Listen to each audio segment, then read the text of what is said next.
My wife cheated on me with the postman, but when I forgave her, her parents came and blamed me for everything. I need some advice and to get a few things off my chest. This all started a couple of months ago, but the aftermath is something I'm still grappling with. I'm 34 and my name is John. My wife Sarah is 32. We've been married for 8 years, and until recently I thought we had a pretty solid relationship. We have a 7-year-old son named Jake, and we've built a nice life together. Or so I thought. Sarah and I met in college. She was vibrant, full of life, and had this contagious laugh that made everyone around her smile. We hit it off immediately, and our relationship blossomed quickly. After graduating, we moved to a small town where I landed a job as an engineer, and Sarah started working as a teacher. Life was good. We bought a house, got a dog, and eventually welcomed Jake into our lives. It felt like we were living the dream. About 6 months ago, things started to change. Sarah became distant. She was always on her phone, texting and laughing at messages that she never shared with me. I tried to brush it off as her needing some space, but the feeling that something was off gnawed at me. Our sex life, which had always been passionate and frequent, dwindled to almost nothing. When I brought it up, she'd say she was tired or stressed from work. I decided to give her the benefit of the doubt, thinking maybe she was going through something she wasn't ready to talk about. I picked up extra chores around the house and tried to be as supportive as possible. But the more I tried to bridge the gap, the more she seemed to pull away. One fateful Saturday morning, I decided to surprise Sarah with breakfast in bed. Jake was at a sleepover, so it was the perfect opportunity for some alone time. As I was about to head back upstairs with the tray, the doorbell rang. It was the mailman, Mike, who had a package for us. Mike had been our mailman for years. He was always friendly, and we'd often chat about sports or the weather. Today, though, he seemed unusually nervous. I signed for the package and thanked him, but as I closed the door, I realized he hadn't driven away. Instead, he was just standing there, staring at our house. I thought it was odd, but didn't dwell on it. I went upstairs to find Sarah wasn't in bed. I called out to her, and she responded from the bathroom, saying she'd be out in a minute. Something felt wrong. I don't know what it was. Maybe it was Mike's strange behavior, or maybe it was just my gut finally piecing things together. I walked to our bedroom window and looked out. There was Mike, standing by his truck, glancing back at our house. It was then that I saw Sarah's reflection in the mirror on our bedroom wall. She wasn't getting dressed or brushing her hair. She was peeking out the bathroom window, looking at Mike. My heart sank. I quietly put the tray down and walked to the bathroom. I opened the door without knocking, and there she was, her face pale as a ghost, holding her phone and staring at the window. She turned to me, her eyes wide with shock and guilt. "John, it's not what you think," she stammered. But it was exactly what I thought. I could see the guilt written all over her face. I felt a rush of anger and betrayal. I stormed out of the bathroom, grabbed my keys, and drove away without a word. I needed to clear my head. I spent the day driving aimlessly, thinking about our life together, trying to make sense of it all. How had it come to this? I thought about Jake and what this would mean for him. By the time I returned home, it was late. Sarah was waiting for me in the living room, her eyes red and puffy from crying. She confessed everything. She had been having an affair with Mike for the past few months. It started innocently enough. Casual chats at the mailbox turned into longer conversations, and before she knew it, they were meeting in secret. The worst part? They had been intimate right there in our house while Jake and I were asleep upstairs. I felt like my world had crumbled. The woman I loved, the mother of my child, had betrayed me in the most intimate way possible. I didn't know how to process it. I wanted to scream, to hit something, but all I could do was sit there in stunned silence. Sarah begged for forgiveness. She said it was a mistake, that she still loved me and wanted to work things out. But how could I ever trust her again? I spent the next few days in a daze, going through the motions of life but feeling completely disconnected. I decided to confront Mike. I needed to hear his side of the story, to understand why he did this.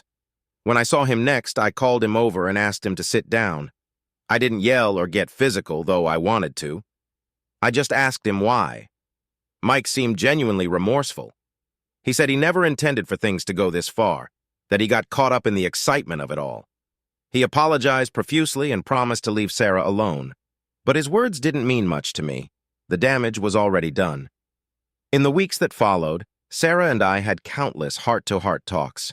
She agreed to go to counseling, and I reluctantly agreed to join her. We started to rebuild our relationship, but it was slow and painful. Every time I looked at her, I saw the betrayal in her eyes. I wondered if we could ever truly get past this. One evening, I came home to find Sarah in the kitchen cooking dinner. She looked up and gave me a weak smile. It was then that I realized I had a choice to make. I could either let this affair destroy us, or we could use it as a catalyst to rebuild our marriage stronger than before. We decided to take a break from each other to clear our heads and figure out what we really wanted. Sarah moved in with her sister, and Jake stayed with me. It was hard, but the time apart gave us both the space we needed to reflect. During this time, I reconnected with old friends, picked up new hobbies, and spent as much time as possible with Jake. I realized how much of myself I had lost in my marriage, always putting Sarah and Jake first. I needed to find myself again before I could even think about rebuilding our relationship.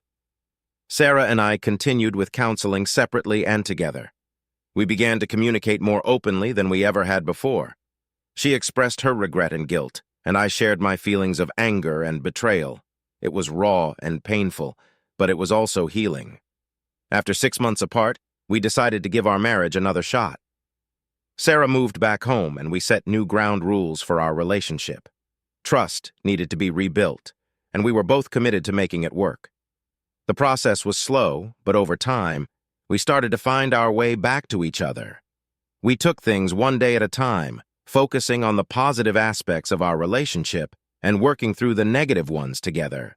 We learned to appreciate each other in new ways and to value the importance of honesty and communication. It wasn't easy, and there were times when I wanted to give up. But for Jake's sake and for the love we still had for each other, we persevered. We created new memories, went on trips, and started new traditions as a family. Slowly but surely, we began to heal. One day, while we were having a quiet evening at home, Sarah took my hand and looked me in the eyes. She apologized once again, and for the first time, I truly believed her. It wasn't just words, it was a promise to never hurt me like that again. And in that moment, I forgave her. Our marriage isn't perfect, and it never will be. But we've come a long way from that fateful day when I discovered her betrayal. We're stronger now, and our love is deeper because we've faced our darkest moments together and come out the other side. Just when I thought things were finally starting to get back to normal, another storm hit our lives. This time, it involved Sarah's parents, Carol and Robert. They live a few hours away, so we don't see them often, but they always had a strained relationship with me. They never really accepted me as part of the family, and I always felt like I was never good enough for their daughter. But this time, their actions went beyond their usual coldness. One Sunday afternoon, while Sarah and I were lounging in the backyard enjoying a rare moment of peace, I heard the sound of a car pulling into our driveway. I looked up to see Carol and Robert stepping out of their car, their faces set with grim determination. They didn't even greet us as they stormed through the backyard gate and approached us. Without any preamble, Carol started accusing me of being the one who cheated. She claimed that Sarah had confided in her and Robert about my supposed affair, and they were here to confront me. I was stunned. This was a complete fabrication, and I couldn't understand why they would make such an outrageous claim. Sarah, equally shocked, tried to explain that it was she who had the affair, but her parents wouldn't hear it. They were adamant that I had manipulated Sarah into taking the blame to save my own skin. They demanded that I leave the house immediately, and when I refused, they threatened to take legal action. Things escalated quickly. Carol and Robert left in a huff, vowing to see me in court. Over the next few weeks, I received legal notices accusing me of adultery and emotional abuse. They were suing for full custody of Jake, claiming I was an unfit father. I was in disbelief. How could they twist the truth so horribly? Sarah and I lawyered up. We had to fight not only for our marriage, but now for our family's integrity and the right to keep our son. The court case was grueling. Carol and Robert had somehow gathered a few dubious neighbors who testified that they had seen me with another woman, fabricated text messages that painted me as an abusive husband, and even false financial records, implying that I had been hiding money. Our lawyer, a sharp and determined woman named Laura, worked tirelessly to disprove every lie. She found inconsistencies in the witnesses' testimonies, proved the text messages were doctored, and exposed the financial records as forgeries. But it was still exhausting, emotionally draining, and incredibly stressful. Sarah was a wreck. She felt responsible for bringing this chaos into our lives, and I struggled to reassure her while dealing with my own frustration and anger. Jake was confused and scared, not understanding why his grandparents were suddenly acting like enemies. We tried to shield him from the worst of it, but some things couldn't be hidden. After months of battling in court, the truth finally prevailed. The judge saw through the lies and manipulations, ruling in our favor. Carol and Robert's case was dismissed, and they were sternly warned against further legal harassment.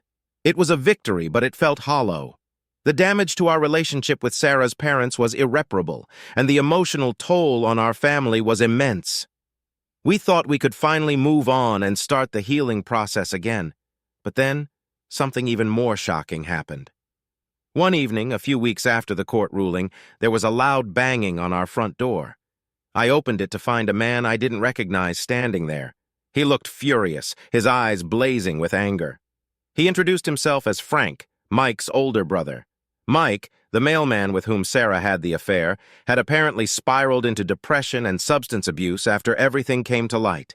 He had lost his job, his friends, and his self-respect. Frank blamed me for ruining his brother's life and had come to exact revenge. Before I could react, Frank pushed his way into the house, shouting threats and accusations. He was clearly unstable, and I feared for our safety. Sarah came rushing down the stairs, alarmed by the commotion, and Jake peeked around the corner, eyes wide with fear. I tried to calm Frank down, to reason with him, but he wasn't interested in talking. He lunged at me, and we struggled, knocking over furniture and smashing a lamp in the process. Sarah screamed for him to stop, and Jake started crying, which seemed to snap Frank out of his rage momentarily. In that brief pause, I managed to push him out of the house and lock the door. Frank pounded on the door, yelling obscenities and threats, but eventually he left, vowing to return and finish what he started. We immediately called the police, who arrived shortly after to take our statements and patrol the neighborhood. For days we lived in fear, not knowing if or when Frank would come back. We installed security cameras and reinforced our locks, trying to create some semblance of safety. But the psychological impact was profound. Sarah and I were constantly on edge, and Jake had nightmares about the angry man who had invaded our home. Frank's attack was the breaking point for me. I realized that despite our efforts to rebuild, the fallout from Sarah's affair had created a ripple effect that we couldn't control. Our lives had become a series of crises, each one more devastating than the last. I started to question everything: my decisions, my relationship with Sarah, even my own ability to protect my family. The stress was overwhelming, and I felt myself slipping into a dark place. Sarah noticed and urged me to seek help, but I resisted. I didn't want to appear weak or incapable. But one night, as I sat alone in the dark, replaying the events of the past year in my mind, I realized I couldn't do this alone. I needed help, not just for myself, but for Sarah and Jake, too. I reached out to a therapist, and Sarah and I decided to continue with marriage counseling. We also found a child therapist for Jake to help him process everything he had been through. Therapy was a lifeline. It gave me a safe space to express my fears and frustrations, and it helped me develop coping mechanisms for the anxiety and stress. Sarah and I worked on our communication, rebuilding trust one step at a time. It was slow, painful progress, but it was progress nonetheless. Jake started to open up in his sessions, and we saw a gradual improvement in his mood and behavior. He began to sleep better, his nightmares less frequent, and he started to regain some of his old spark. Seeing him smile again gave me hope that we could find our way back to some form of normalcy. Meanwhile, the police kept a close watch on Frank. He was eventually arrested for assault and trespassing, and a restraining order was put in place to keep him away from us. The relief was immense, but the scars of his attack lingered. As the months passed, life slowly started to regain a sense of routine. Sarah and I continued our therapy.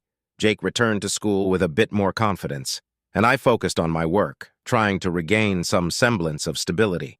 We took it day by day, celebrating small victories and supporting each other through setbacks. Through all of this, I learned the importance of resilience and the power of love and forgiveness. Our marriage had been tested in ways I never imagined, and while the pain of betrayal still lingered, it had also brought us closer together. We had faced our darkest moments and come out the other side, battered but not broken. One evening, as we sat together in the backyard watching the sunset, I looked at Sarah and Jake and felt a profound sense of gratitude. We had been through hell, but we were still standing, still fighting for each other. And that in itself was a victory. So here we are, still navigating the aftermath of everything that happened. It's not easy, and there are days when the weight of it all feels overwhelming. But we've learned to lean on each other, to communicate openly, and to cherish the moments of peace and happiness that come our way. Life is unpredictable and often unfair, but it's also filled with opportunities for growth and redemption. We've chosen to focus on those opportunities, to build a future that, while scarred by the past, is also defined by our resilience and love. If there's one thing I've learned from this ordeal, it's that healing is a journey, not a destination. It takes time, patience, and a lot of hard work. But with the right support and a commitment to each other, it's possible to find a way forward, even from the darkest of places. Hey, Reddit, it's John again. I never thought I'd be back here with another update, but life has a way of throwing curveballs at you when you least expect it. After everything that happened with Sarah, her parents, and Mike's brother, I thought we had finally reached a place where things were starting to stabilize. I was wrong.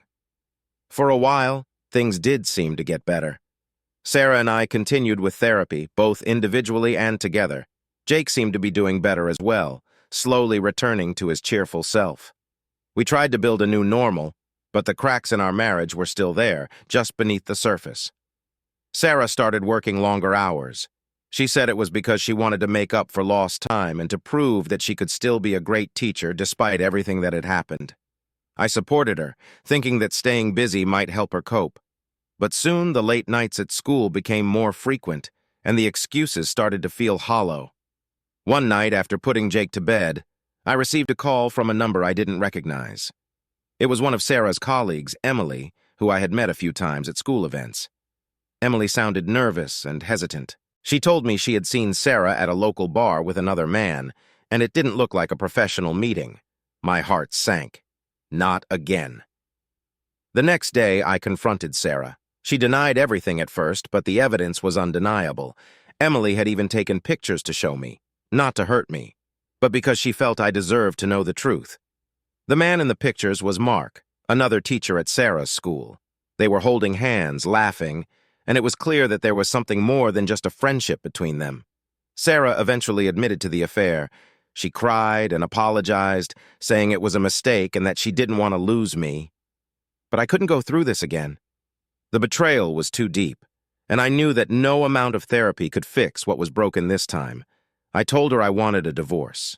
The next few weeks were a whirlwind of emotions and legal proceedings. Sarah moved out and went to stay with her sister again, and Jake stayed with me. It was hard explaining to him what was happening, but I tried to be as honest as possible without hurting him. I told him that sometimes adults have problems they can't fix, but that both his mom and I loved him very much. The divorce was finalized quickly, and Sarah and I agreed on shared custody of Jake. It was painful, but it was also a relief. I needed to move on, to start a new chapter in my life without the constant fear of betrayal hanging over me. I threw myself into work and focused on being the best father I could be for Jake. But loneliness crept in. I missed the companionship, the feeling of being loved and supported. I started to go out more, reconnecting with old friends and making new ones. It was during one of these outings that I met Laura. Laura was different from anyone I had ever met. She was confident, intelligent, and had a warmth about her that drew people in. We hit it off immediately, and over time our friendship blossomed into something more. She knew about my past and was incredibly supportive, always there to listen and offer a shoulder to lean on. Our relationship moved quickly but naturally. For the first time in a long time, I felt genuinely happy and hopeful about the future. Laura and Jake got along well, and seeing them together filled my heart with joy. It wasn't long before I proposed, and she said yes. We had a small, intimate wedding with close friends and family, and it was perfect. Life with Laura was everything I had ever wanted. We shared the same values, supported each other's dreams, and built a loving home for Jake. For a while, it felt like all the pieces of my life had finally fallen into place. But the past has a way of resurfacing when you least expect it. One evening, as Laura and I were preparing dinner, the doorbell rang. It was Sarah. She looked distraught and desperate. She apologized for showing up unannounced, but said she needed to talk to me. Laura, always understanding, gave us some space. Sarah told me that Mark had ended their relationship shortly after our divorce was finalized. She had been struggling ever since, feeling lost and alone. She admitted that she missed our life together and had made a terrible mistake by betraying me again. She wanted to know if there was any chance we could try again, for Jake's sake. I was stunned. I couldn't believe she was asking this after everything that had happened. I told her that while I would always care for her as Jake's mother, my heart belonged to Laura now, and there was no going back. Sarah left in tears, and I felt a pang of sadness for her, but also a sense of closure. As the months passed, I focused on my new life with Laura and Jake. We faced the usual challenges of blending families and navigating new dynamics, but we did it together with love and patience. Jake was thriving, and I finally felt at peace. However, just when I thought the past was truly behind us, a new threat emerged. One evening, as we were all sitting down for dinner, I received a call from an unknown number. It was Frank, Mike's brother, who had been released from jail. He had been stewing in his anger and had somehow found out about my new life. He made it clear that he hadn't forgotten what he believed was my role in his brother's downfall, and he was coming for me. Fear gripped me, but I tried to stay calm for Laura and Jake. I contacted the police and informed them of the threat. They advised us to be vigilant and assured us that they would keep an eye on the situation. We increased our home security and tried to carry on with our lives as normally as possible, but the fear was always there, lurking in the back of my mind. A few weeks later, Frank made good on his threat. He showed up at Jake's school one afternoon, causing a scene and demanding to see me. The school went into lockdown and the police were called. They apprehended Frank before he could do any harm, but the incident left us all shaken. In the days that followed, I couldn't shake the feeling of dread. It was clear that Frank wasn't going to stop until he had his revenge. I took extra precautions, making sure Laura and Jake were never alone and always aware of their surroundings. The police increased their patrols around our neighborhood, and we tried to maintain a sense of normalcy for Jake's sake. One night, as Laura and I were getting ready for bed, I heard a noise outside. I looked out the window and saw a shadowy figure moving around our yard. My heart raced as I grabbed my phone and called the police. Laura stayed with Jake, keeping him calm and out of sight. The police arrived quickly and caught Frank trying to break into our house. He was arrested and charged with attempted burglary and harassment. The relief was overwhelming, but so was the realization that our lives had been forever altered by his obsession. Frank's arrest brought a semblance of peace, but the scars of his actions remained. We worked hard to rebuild our sense of security, but there were nights when I would lie awake, haunted by the what-ifs. Laura was my rock during these times, always reminding me of the strength we had as a family. We continued with therapy, both individually and as a family, to process the trauma and find ways to move forward. It was a long and difficult journey, but with time and support, we began to heal. Through it all, I learned the importance of resilience and the power of love. Laura and I grew even closer, our bond strengthened by the challenges we faced together. Jake, too, showed incredible strength and maturity, and I was proud of the young man he was becoming. Life eventually settled into a new rhythm. We focused on the positives, celebrating the small victories and cherishing the moments of joy. Laura and I made a conscious effort to create happy memories for Jake, taking trips, exploring new hobbies, and spending quality time together. One sunny afternoon, as we were having a picnic in the park, I looked around at my family and felt a deep sense of gratitude. Despite the hardships, we had found our way to a place of peace and happiness. The past would always be a part of us, but it no longer defined us. In the end, I realized that life is about embracing the present and looking forward to the future, no matter how uncertain it may be. With Laura and Jake by my side, I knew we could face anything that came our way. And for the first time in a long time, I felt truly hopeful. So, Reddit. That's where my story stands now. It's been a roller coaster of emotions, and there were times I didn't think we'd make it.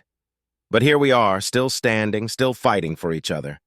If there's one thing I've learned, it's that love isn't always easy, but it's always worth fighting for.